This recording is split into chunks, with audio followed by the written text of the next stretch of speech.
अस्सलामु अलैकुम वरहमतुल्लाहि वबरकातुहू। कैसे हैं आप?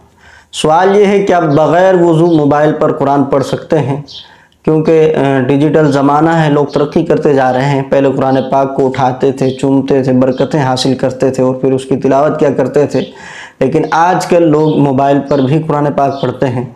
और मैंने तो हुफ़ाज़ को भी देखा है जो तरावियाँ पढ़ाते हैं, वो भी जब पहले तरावियाँ पढ़ाते थे तो बराबर में डेस्क पर कुरान पाक रखा होता था। कहीं अगर भूल चूक हो जाती तो सलाम फेर कर वो वहाँ से देख लिया करते थे। लेकिन अब वो हुफ़ाज़ किराम भी कुरान पाक साथ नहीं रखते, बल्कि मोबाइल उन्होंने जेब से निकालना है और वहीं से देखना शुरू कर देना है कि कहाँ पे गलती हुई है। मोबाइल से ही लोग आजकल कुरान पाक पढ़ रहे हैं।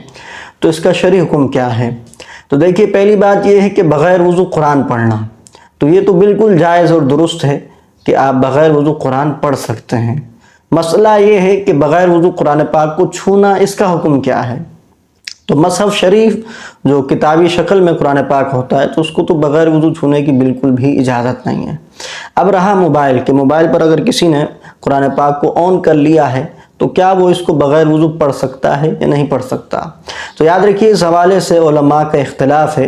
बाद उलमा ने इसको भी जो है वो कुरान पाक के दर्जे में लिया है और ये कहा है कि बग़ैर वज़ू मोबाइल पर भी कुरान पाक नहीं पढ़ सकते। लेकिन बाद दूसरे उलमा ने जो है वो थोड़ी आसानी कर दी है। उन्होंने कहा है कि ये जो है वो शुआएँ होती हैं, ये असले कलाम नहीं है, लिहाजा बग़ैर वज़ू अगर इसको कोई छू कर पढ़ता है तो वो बिल्कुल जायज़ है, इसमें कोई हर्ज नहीं है। लेकिन बेहतर यही है कि आप इख्तिलाफ़ से बचें कि आप वज़ू करके पढ़ें।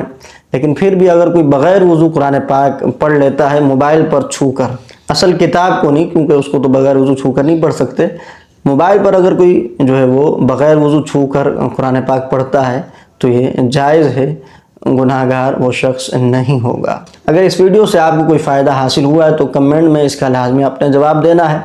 वीडियो पसंद आने की सूरत में लाइक और शेयर आपने ज़रूर करनी है और चैनल को भी सब्सक्राइब लाजमी करना है। अस्सलामु अलैकुम वरहमतुल्लाहि वबरकातुहू।